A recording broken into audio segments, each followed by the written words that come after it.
आज हम अपनी एंडलेस रनर गेम को कंप्लीट करते हैं। तो सबसे पहले देखते हैं कि हमने लास्ट लेक्चर में कहाँ तक हमने कंप्लीट की थी।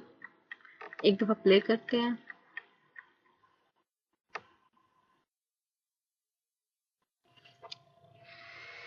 हमारे पास एक सिंपल सा ट्रैक है जिसके ऊपर हमारा प्लेयर जो है वो रन कर रहा है।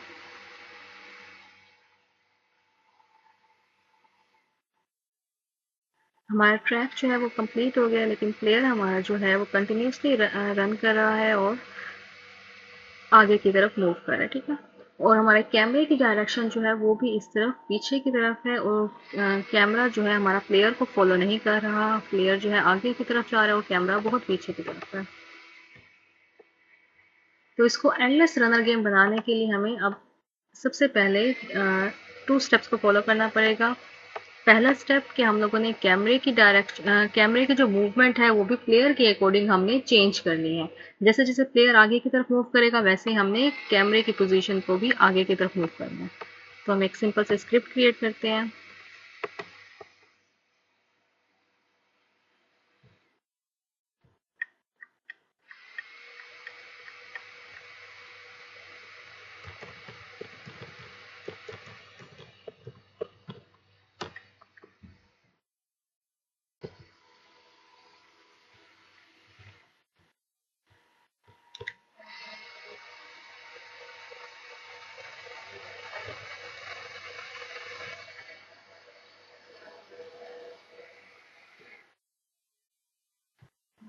यहाँ पर हम कुछ वेरिएबल्स क्रिएट कर लेते हैं।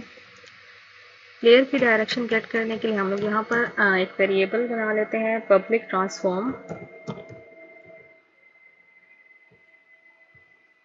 प्लेयर। एक और वेरिएबल हम लोग क्रिएट करते हैं अपने पास कैमरे की पोजीशन मींस की ऑफसेट पोजीशन के लिए, पब्लिक वेक्टर 3। ऑफसेट वेरिएबल का नेम मैं यूज कर रही हूँ new vector 3।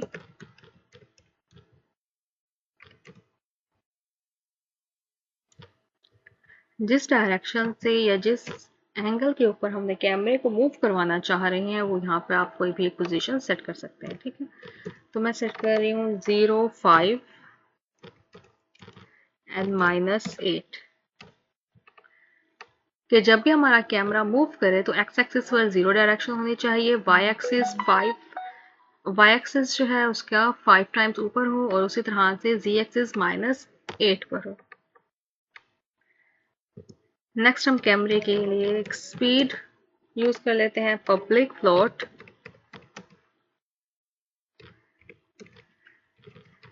Smooth speed is equal to 5f। मैंने स्पीड जो है वो 5f सेट की है, आप लोग कम ज्यादा अपनी मर्जी से कर सकते हैं।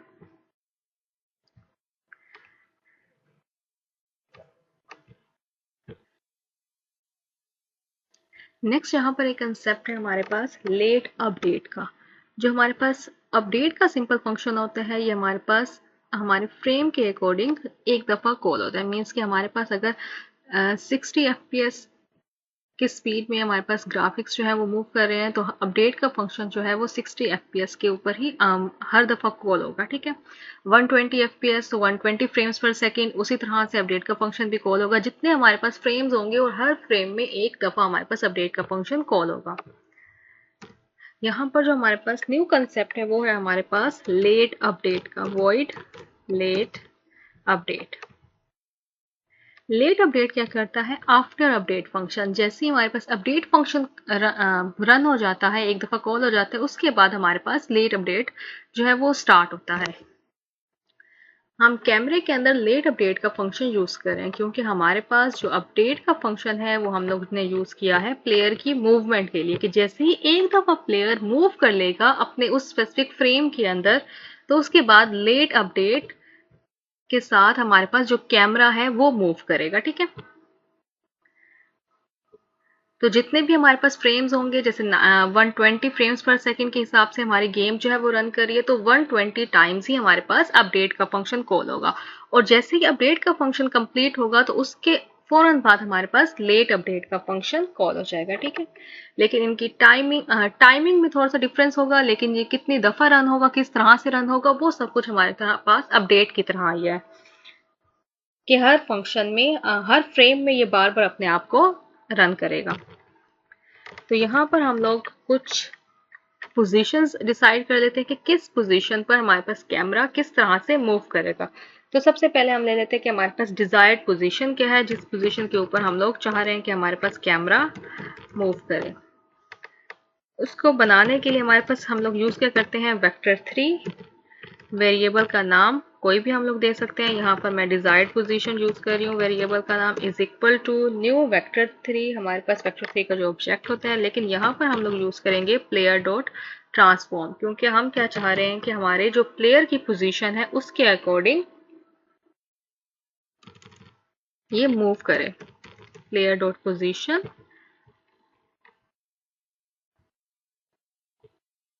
यहाँ से जो भी ट्रांसफॉर्म ने प्लेयर की पोजीशन गेट की थी उस पोजीशन के अकॉर्डिंग हम लोग प्लस कर देंगे इसके अंदर ऑफसेट।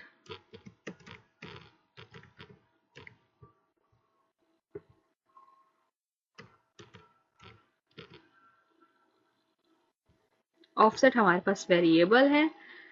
प्लेयर की पोजीशन के अंदर हम लोग इस स्पेसिफिक वेक्टर को, जो हमने ऑफसेट के वेरिएबल में अपना वेक्टर स्टोर किया था, इसको हम लोग सेव कर रहे हैं।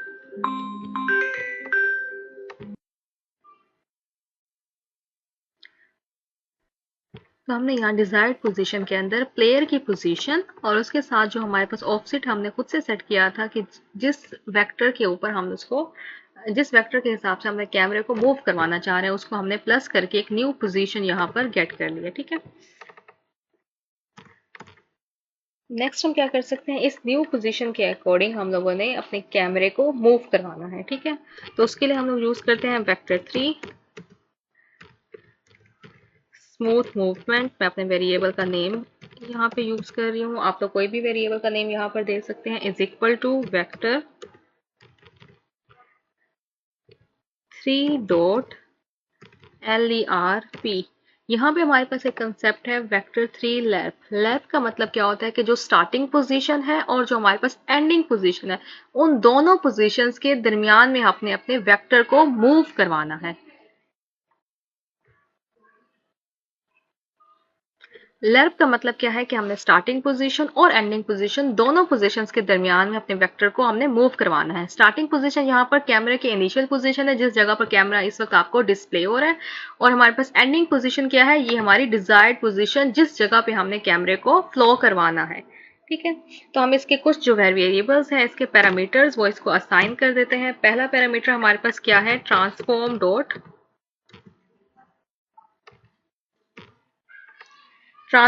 पोजीशन, कि अपनी पोजीशन के अकॉर्डिंग हम लोग इसको मूव करवाना चाह रहे हैं, जो उसकी सबसे स्टार्टिंग है। उसके बाद हमारे पास डिजायर्ड पोजीशन, जिस पोजीशन के ऊपर हम लोग इसको मूव प्लेस करवाना चाह रहे हैं,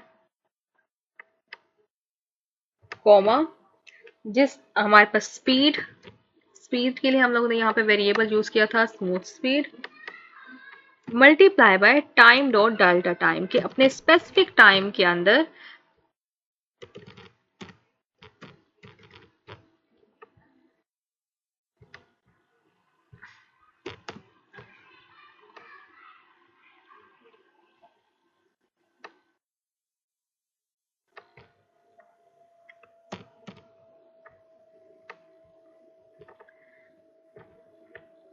इनिशियल पोजीशन और हमारे पास जो डिजायर्ड पोजीशन है उसके दरमियान में हमारा वेक्टर 3 उसको मूव करवाएगा अपनी स्पेसिफिक स्पीड के according, multiply by time dot delta time.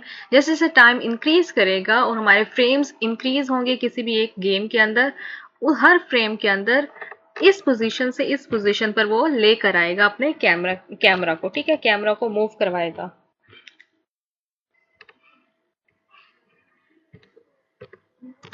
Next हम इसको असाइन कर सकते हैं ट्रांसफॉर्म डॉट पोजीशन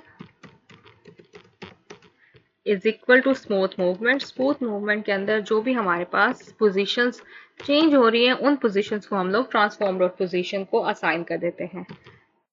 उसके बाद ट्रांसफॉर्म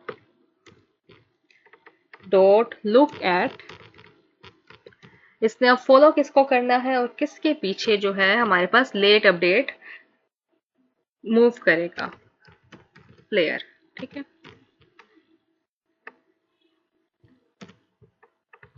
ये प्लेयर वेरिएबल हमने यहाँ पे क्रिएट किया था। ठीक है, तो एक दफा दोबारा हम इसको देख लेते हैं। सबसे पहले हमने प्लेयर के लिए एक वेरिएबल बनाया उसकी पोजीशन गेट करने के लिए, तो ट्रांसफॉर्म प्लेयर के नाम से वेक्टर 3 हमने क्रिएट किया। वेक्टर 3 हमारे पास वो पोजीशन है जिस पोजीशन के अकॉर्डिंग हम लोग अपने कैमरे को मूव करवाना चाह रहे हैं। देन हमारे पास स्पीड, और उसके बाद हमने लेट अपडेट का कंसेप्ट यूज किया। लेट अपडेट क्या करता है, आफ्टर अपडेट अपने आप को स्टार्ट करता है। तो स्टार्टिंग में हम लोगों ने एक डिजायर्ड पोजीशन गेट कर लिया, जिस पोजीशन के ऊपर हम लोग कैमरे को मूव करवाना चाह रहे हैं वो पोजीशन हमारे पास प्लेयर की पोजीशन के अंदर हमने ऑफसेट्स को ऐड किया है। प्लेयर डॉट पोजीशन, जो भी प्लेयर की इस टाइम करंट पोजीशन होगी उस करंट पोजीशन के अंदर हमने कुछ स्पेसिफिक वेक्टर को ऐड कर दिया। ठीक है, इस स्पेसिफिक वेक्टर को ऐड करने के बाद हमारे पास जो न्यू पोजीशन गेट हुई इसको हमने डिजायर्ड पोजीशन के वेरिएबल के अंदर स्टोर कर लिया, और इसको बाद में हमने वेक्टर 3 डॉट लेर्प को असाइन कर दिया। वेक्टर 3 डॉट लेर्प क्या करता है, स्टार्टिंग पोजीशन और एंडिंग पोजीशन के दरमियान में स्मूथ मूवमेंट असाइन करता है। स्टार्टिंग पोजीशन हमारे पास क्या है, ट्रांसफॉर्म डॉट पोजीशन जो भी प्लेयर की पोजीशन थी। डिजायर्ड पोजीशन जो हमारे पास एंडिंग पोजीशन है, जिस पोजीशन पर हमने लेकर जाना है, उसके साथ हमने स्पीड और हमें टाइम डॉट डेल्टा टाइम को मल्टीप्लाई करवाया है। ठीक है, इस स्मूथ मूवमेंट को हमने असाइन कर दिया ट्रांसफॉर्म डॉट पोजीशन, जो इस वक्त हमारे पास कैमरा की पोजीशन है, और कैमरा जो है वो लुक एट करेगा, मींस के फॉलो करेगा किस अपडेट को, प्लेयर्स के अपडेट को। ठीक है, तो इसको सेव करते हैं और अपनी यूनिटी के अंदर इसको ऐड कर देते हैं।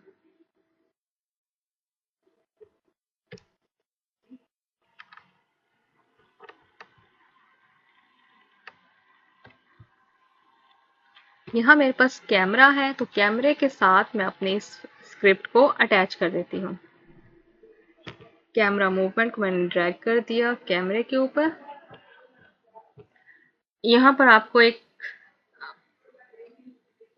वेरिएबल मिल रहा है प्लेयर का, तो यहाँ मैंने अपने प्लेयर को ऐड कर दिया। ठीक है, अब जैसे जैसे प्लेयर मूव करेगा उसी प्लेयर के अकॉर्डिंग मेरा कैमरा भी मूव करेगा। इसको सेव करते हैं और एक दफा रन करते हैं।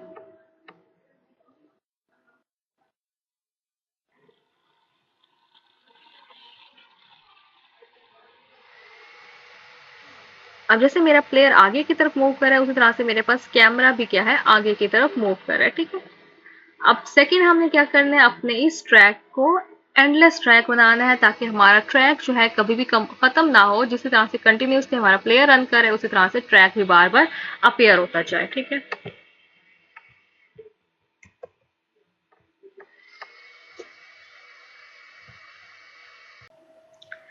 अब जिस गेम में हमारे पास ट्रैक एंडलेस होता है, मीन्स के ट्रैक्स कभी भी कंप्लीट नहीं होते, उस तरह के गेम्स को हम लोग बोलते हैं प्रोसीजरल गेम्स।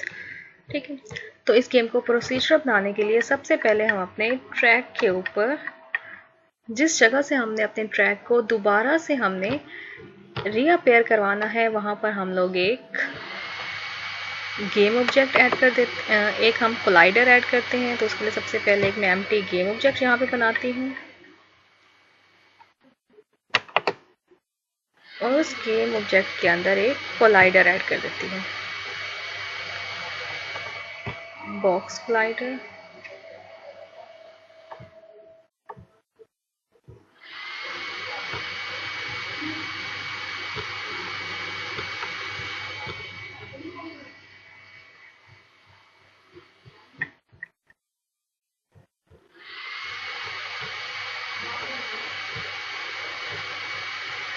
हमारे पास ट्रैक की पोजीशन है 0, 0 एंड 6.5। उसी तरह से मैं अपने गेम ऑब्जेक्ट की पोजीशन भी 0, 0 एंड 6.5।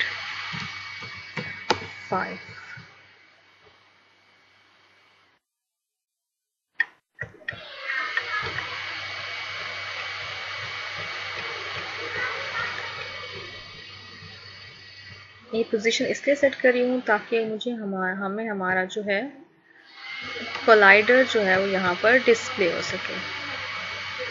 अब कोलाइडर को बिल्कुल मैं साइड पर लेकर आ जाती हूँ जहाँ से हमने अपने ट्रैक को स्टार्ट करना है।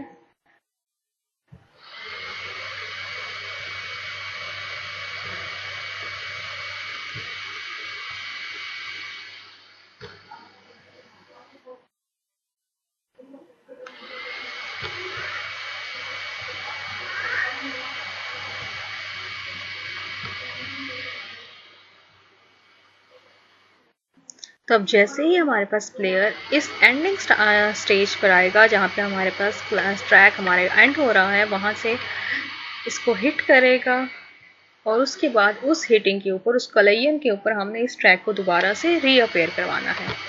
तो प्लेयर के साथ हमने यहाँ पे टैग यूज किया हुआ है प्लेयर का। तो हम स्क्रिप्ट लिखते हैं कि जैसे ही हमारा प्लेयर इस ग्लाइडर के साथ हिट करे तो हमारे पास ट्रैक जो है वो दोबारा से रीअपेयर हो जाना चाहिए। Create C sharp script procedural track.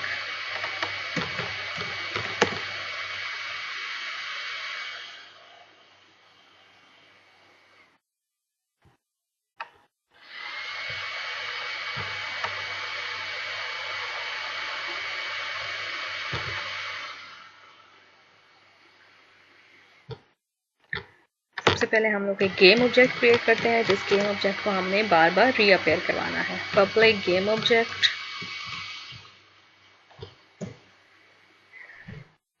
Track prefab,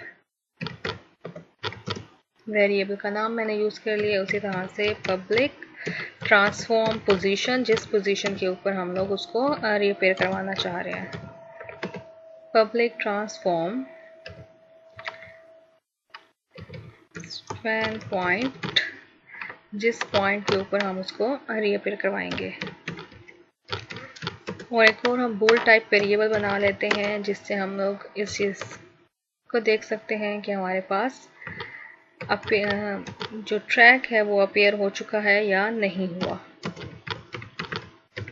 तो स्टार्टिंग में ये वेरिएबल हमारे पास फॉल्स है, तो जैसे ही हमारे पास अपेयर हो जाएगा तो हमारे पास ये वेरिएबल हमने ट्रू करना है। तो ट्रिगर इवेंट को गेट करने के लिए हम लोग यहाँ पर public void on trigger enter use करते हैं। कोलाइडर उसका पैरामीटर, और हम इसने वेरिएबल यूज किया यहाँ पर अदर से, ठीक है। If other dot compare tag,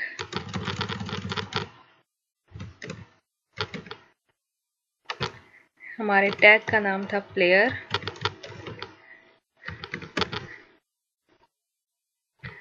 and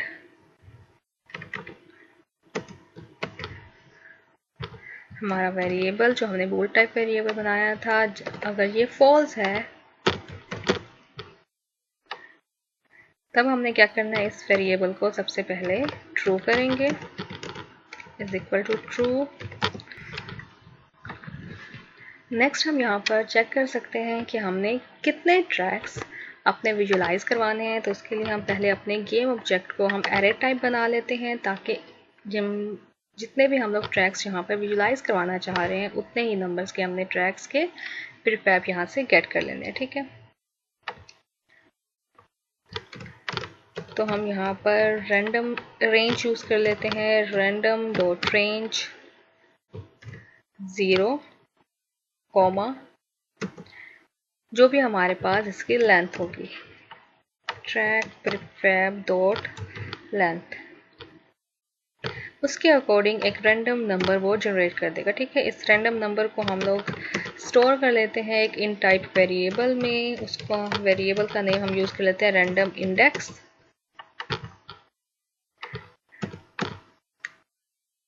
then हमारे पास इंस्टेंशिएट विजुलाइज करवाने के लिए जिस हमने प्रीफैब को विजुलाइज करवाना है उसका नाम ट्रैक प्रीफैब, एंड देन उसका हमारे पास स्पेसिफिक नंबर, जिस नंबर के अकॉर्डिंग हमने उसको विजुलाइज करवाना है वो नंबर हमारे पास है रैंडम इंडेक्स के अंदर, रैंडम इंडेक्स कॉमा पोजीशन, जिस पोजीशन के ऊपर हम लोग उसको इनिशियलाइज करवाना चाहते हैं, span point dot position,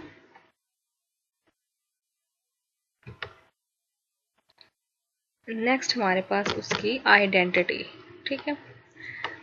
identity हम लोग यहाँ पर रोटेशन यूज करना चाह रहे हैं कि ताकि उसी स्पेसिफिक पॉइंट के ऊपर, उसी रोटेशन के ऊपर वो विजुलाइज हो जाए, ठीक है। Rotation comma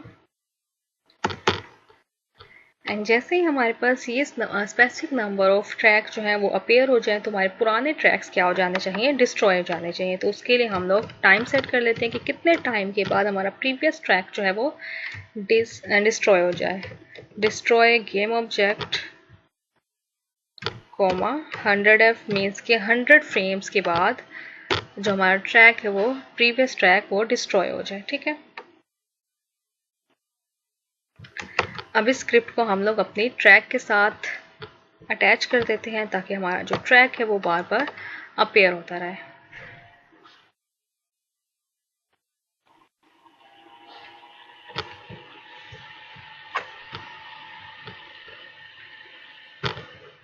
drag and drop किया मैंने अपने इस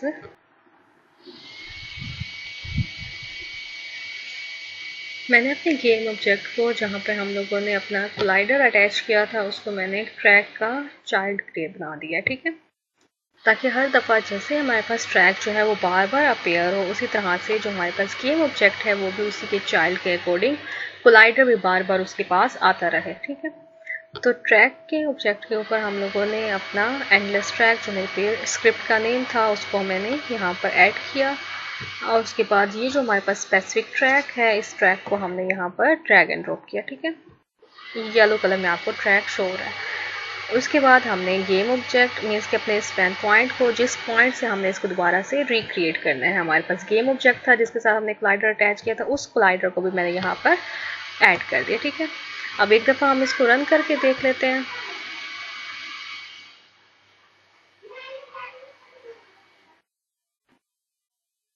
अब हमारे पास कैमरा भी मूव कर रहा है और उसी तरह से जो हमारे पास ट्रैक है वो भी बार बार वहां पर कंटिन्यूसली आता जा रहा है। ठीक है, कैमरा भी वैसे ही मूव कर रहा है और ट्रैक भी हमारे पास यहाँ पर मूव कर रहा है। ठीक है,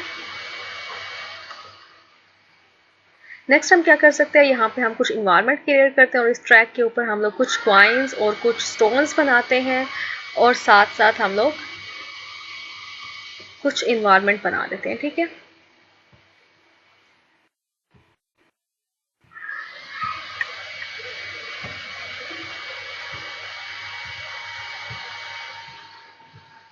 तो यहाँ पर मेरे पास कुछ थोड़े बहुत इन्वायरमेंट है, यहाँ से मैं ट्रेन इन्वायरमेंट किट ले लेती हूँ और इसको यहाँ पर अलाइन करती हूँ।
इसी तरह से यहाँ पर मेरे पास एक इन्वायरमेंट है, इस इन्वायरमेंट को भी मैं ग्रीन कलर असाइन कर देती हूँ। यहाँ पर मटेरियल्स का एक फोल्डर है, इस मटेरियल के फोल्डर से इन्वायरमेंट, इसको मैं ये ग्रीन इन्वायरमेंट असाइन कर देती हूँ। ठीक है, ट्रेन को मैं यहाँ से रिमूव कर रही हूँ क्योंकि वो हमारे पास ऊपर नीचे है, तो मैं इन्वायरमेंट के मॉडल को यूज़ कर लेती हूँ।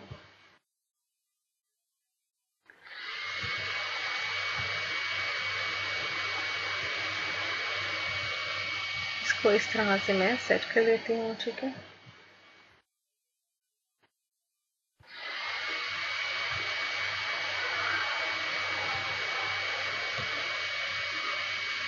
हमारे पास ये इन्वायरमेंट सेट हो गया। अब दूसरा हमने इन अपने ट्रैक्स के ऊपर क्वाइंस और कुछ स्टोन्स को हम लोग ऐड कर देते हैं। यहाँ पर ये हमारे पास एक स्टोन है, इस स्टोन को मैं अपने इस ट्रैक के ऊपर असाइन कर देती हूँ। ट्रैक की हमारी पोजीशन थी 0, 0 एंड 6.5। ठीक है, उसी पोजीशन के ऊपर मैं स्टोन को यहाँ पर लेकर आ जाती हूँ। इसको हमने थोड़ा सा स्केल किया ताकि ये हमें विजुलाइज हो जाए। ठीक है,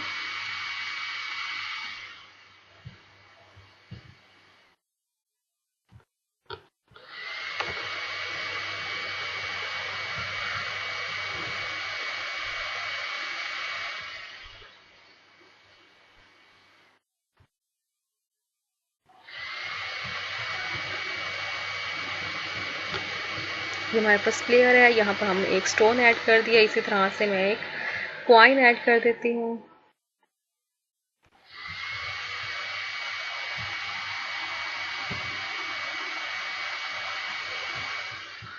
इस कॉइन को भी मैं स्केल अप कर देती हूँ।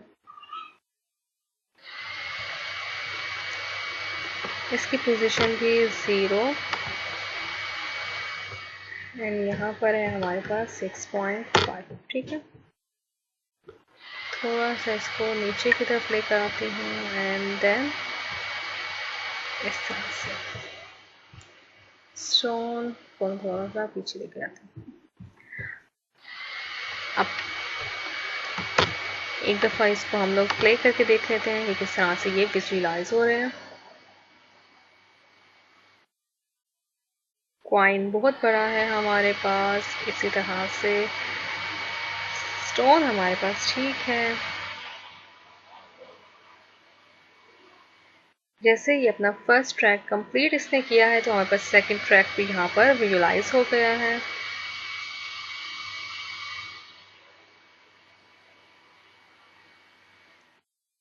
आगे और ट्रैक पे आते जा रहे हैं, लेकिन हमारे पास जो हमारा इन्वायरमेंट था एंड कॉइन्स एंड स्टोन्स वो बार बार अपने आप को रिपीट नहीं करे। तो हम उन सबको भी क्या करते हैं, अपने इस ट्रैक का चाइल्ड क्रिएट बना देते हैं। तो जैसे ही हमारे पास ट्रैक दोबारा से आएगा तो कॉइन्स, इन्वायरमेंट एंड स्टोन्स ये तीनों भी अपने आप को दोबारा दोबारा रीअपेयर कर देंगे। ठीक है, कॉइन की हम थोड़ी सी पोजीशन, इसको थोड़ा सा हम स्मॉल कर लेते हैं।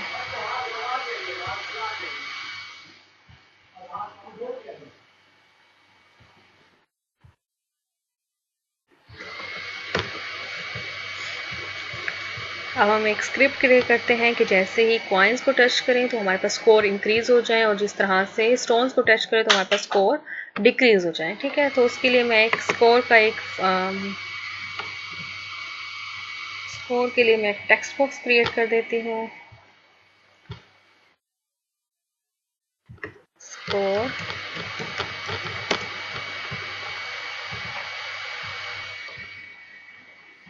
यहाँ पर हमें ये स्कोर नजर आ रहे हैं। ठीक है,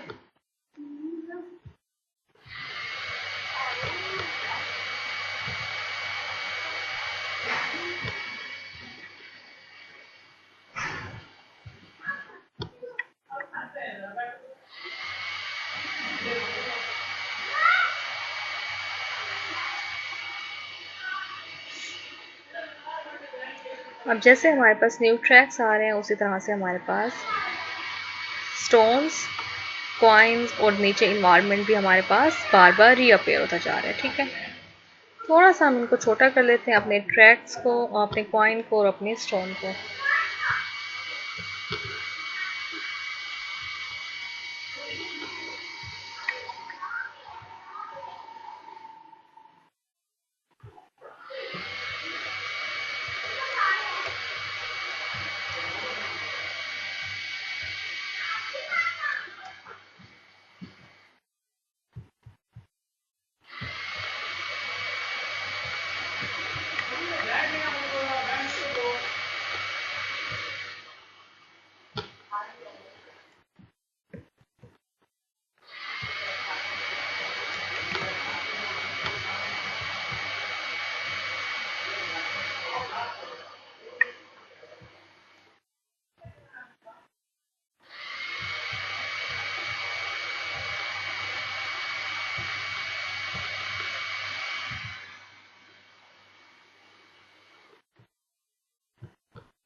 अब इनके जो हमारे पास साइजेस हैं और पोजीशन है वो बिल्कुल ठीक है।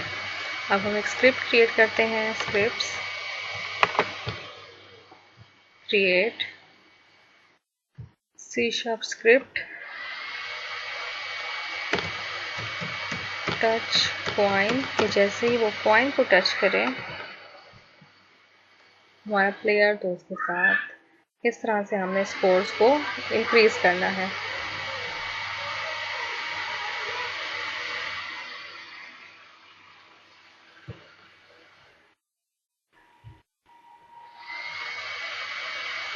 तो हम void के फंक्शन, यहाँ पर हम एक ट्रिगर फंक्शन क्रिएट करते हैं पब्लिक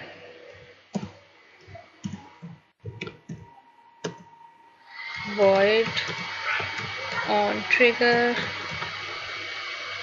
एंटर ग्लाइडर। इसी तरह से अपने क्वाइन और अपने स्टोन के साथ हम लोग ग्लाइडर अटैच कर देते हैं।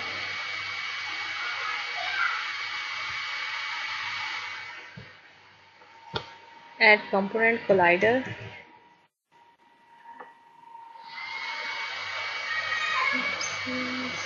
Sphere collider. स्टोन के साथ भी हम लोग कोलाइडर अटैच कर देते हैं। कोलाइडर बॉक्स कोलाइडर, इनके ऑन ट्रिगर कंपोनेंट हमने ऑन कर दिया। ठीक है, अपने स्क्रिप्ट में आते हैं। यहाँ पर हम लोग सिंपल से एक कंडीशन लगाते हैं कि अगर हमारे पास जो ट्रिगरिंग कंपोनेंट है वो हमारे पास प्लेयर हो, compare tag player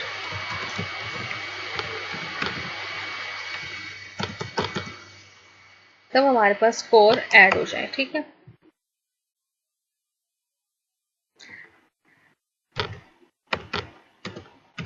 add score and then destroy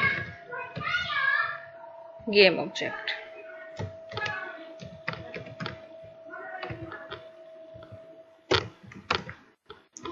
score add करने के लिए मैं एक और स्क्रिप्ट क्रिएट करती हूँ ताकि हम लोग उसके इंस्टेंस को यहाँ पर यूज कर सकें। ठीक है,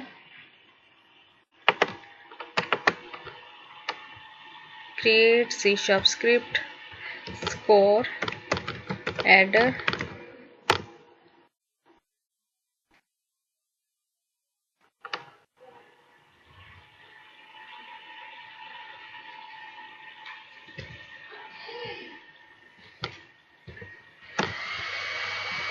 यहाँ पर सबसे पहले हम लोग यूज कर देते हैं यूजिंग TM-Pro।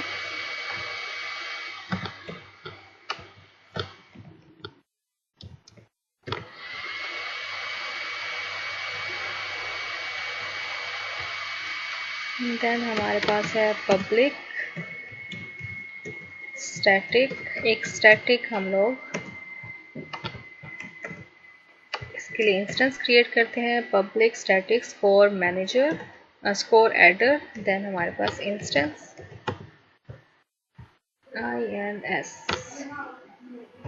INSTNC इंस्टेंस हमने क्रिएट किया। एंड देन हमने क्रिएट करना है अपने टेक्स्ट के लिए स्कोर को हमने विजुअलाइज करने के लिए एक specific integer private int score is equal to, starting में हम लोग स्कोर्स को 0 कर देते हैं।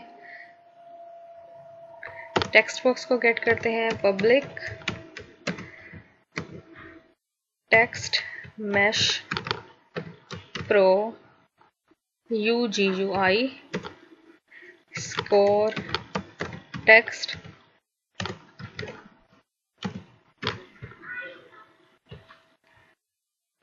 इसके बाद हम लोग एक अवेक का फंक्शन बनाते हैं प्राइवेट वॉइड अवेक। अवेक में हम लोग ये इंस्टेंस कॉल कर रहे हैं, instance is equal to this. And then हम लोग फंक्शन क्रिएट करते हैं एक public void add score variable pass करते हैं इसको वैल्यू, पैरामीटर एक दे देते हैं इसको। ठीक है, and then score plus is equal to score की वैल्यू, स्कोर में हमने ये जो हमारे पास स्पेसिफिक वैल्यू आ रही होगी किसी भी स्क्रिप्ट से उसको हमने ऐड करना है। देन हमने स्कोर टेक्स्ट जो हमारे पास टेक्स्ट बॉक्स है, score text dot text is equal to, इसकी वैल्यू को हमने चेंज कर देना है स्कोर प्लस कंकैटिनेट करना है, हमारे पास वेरिएबल का नेम है स्कोर, ठीक है। तो अब इसके इंस्टेंस को हम लोग यूज करते हैं अपने कॉइन्स के अंदर। टच कॉइन यहाँ पर हम लोग यूज करते हैं कि जैसे ही हमारे कॉइन्स को उसने टच किया तो हम लोग क्या यूज करते हैं, score adder dot instance dot add score, हमारे फंक्शन का नेम।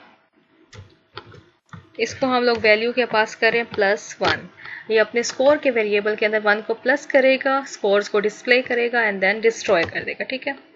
बिल्कुल इसी तरह से हम एक और स्क्रिप्ट क्रिएट करते हैं अपने स्टोन्स के लिए कि जैसे स्टोन्स को टच करे तो हमारे स्कोर डिक्रीज हो जाए एंड देन हमारा स्टोर जो है वो डिस्ट्रॉय हो जाए, ठीक है। Create C# script touch stone,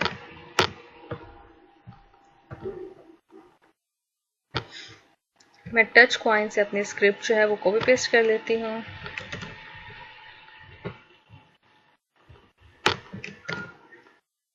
यहाँ पर हम लोग जिस वैल्यू को पास करने जा रहे हैं वो है हमारे पास -1, कि जैसे ही प्लेयर हमारा स्टोन्स के साथ हिट करेगा तो हमने स्कोर एडर से इंस्टेंस को कॉल किया, उसको वैल्यू हमने पास की -1 एंड देन हमने डिस्ट्रॉय कर दिया अपना गेम ऑब्जेक्ट, ठीक है। अब इस दोनों स्क्रिप्ट्स को मैं अटैच करती हूँ।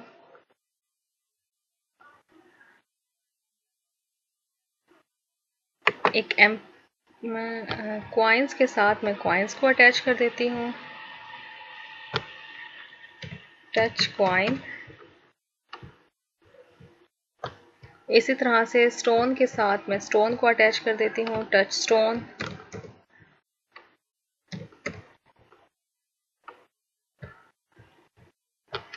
नेक्स्ट मैं एक सिंपल सा गेम ऑब्जेक्ट एम्प्टी क्रिएट करती हूँ और इसके साथ मैं ऐड कर देती हूँ अपने पास स्कोर एडर स्क्रिप्ट को, ठीक है। एंड स्कोर एडर के पास हमारे पास यहाँ पे टेक्स्ट बॉक्स का एलिमेंट है, तो इस टेक्स्ट बॉक्स को यहाँ पे मैंने ऐड कर दिया। इसको एक दफ़ा सिंपली हम लोग रन करते हैं। तो जैसे ही स्टोन्स के साथ टच हुआ तो 1 हो गया, हमारे पास स्टोन्स जो है वो डिसअपेयर हो गए। इसी तरह से दोबारा वो स्टोन्स के साथ टच हुआ तो माइनस एंड देन डिसअपेयर, दोबारा से माइनस एंड देन डिसअपेयर, ठीक है। नेक्स्ट हम क्या कर सकते हैं, हम यहाँ पर कुछ एंडिंग ऑप्शंस लगा सकते हैं कि जैसे ही हमारा प्लेयर यहाँ से स्टोन्स को टच करे तो आफ्टर 3 स्टोन्स हमारे पास गेम जो है वो एंड हो जानी चाहिए, और किस तरह से यहाँ पे जंप कर सकता है इन स्टोन्स को अवॉइड करने के लिए, ठीक है। तो ये आपकी असाइनमेंट होगी कि आप स्टोन्स को यहाँ पे आपने प्लेयर को जंप करवाना है, प्लेयर किस तरह से जंप करके इन स्टोन्स को अवॉइड कर सकता है और ज़्यादा से ज़्यादा वो स्टोन्स कलेक्ट करे एक स्पेसिफिक टाइम के अंदर, और उस टाइम फ्रेम के बाद जो हमारी गेम है वो स्टॉप हो जाएगी, ठीक है। तो उसके लिए हम कौन से स्क्रिप्ट को हम लोग चेंज कर सकते हैं, जो हमारे पास यहाँ पे स्क्रिप्ट थी न्यू बिहेवियर की, जिसके अंदर हम लोगों ने प्लेयर को मूव करवाया था, ठीक है। यहाँ पे हम लोग अपडेट के अंदर प्लेयर को वेक्टर 3 की पोजीशन को फॉरवर्ड डायरेक्शन में मूव करवा रहे थे। यहीं पर आप लोग उसको जंप की कंडीशंस भी यूज़ कर सकते हो कि जैसे ही स्टोन्स को हिट करे तो किस तरह से जंप कर सकता है, या फिर आपने किसी स्पेसिफिक एक की के साथ किसी इनपुट के साथ कीबोर्ड की अपने प्लेयर को जंप करवा सकते हो, ठीक है। तो ये अब आपकी असाइनमेंट है, आपने इसको किस तरह से जंप करवाना है और दूसरा इसको एंडिंग की तरफ लेकर जाना है, ठीक है। स्कोर्स हमने इंक्रीज डिक्रीज कर दिए। आप यहाँ पे इसको एंड करने के लिए आप लोग सिंपल यहाँ पे टाइमर भी यूज़ कर सकते हैं, और सिंपली इन स्टोन्स के ऊपर आप लोग कंडीशन भी लगा सकते हैं कि अगर हमारे पास 3 दफ़ा इसने स्टोन को टच कर लिया तो हमारी गेम जो है वो ओवर हो जानी चाहिए, ठीक है। ओके।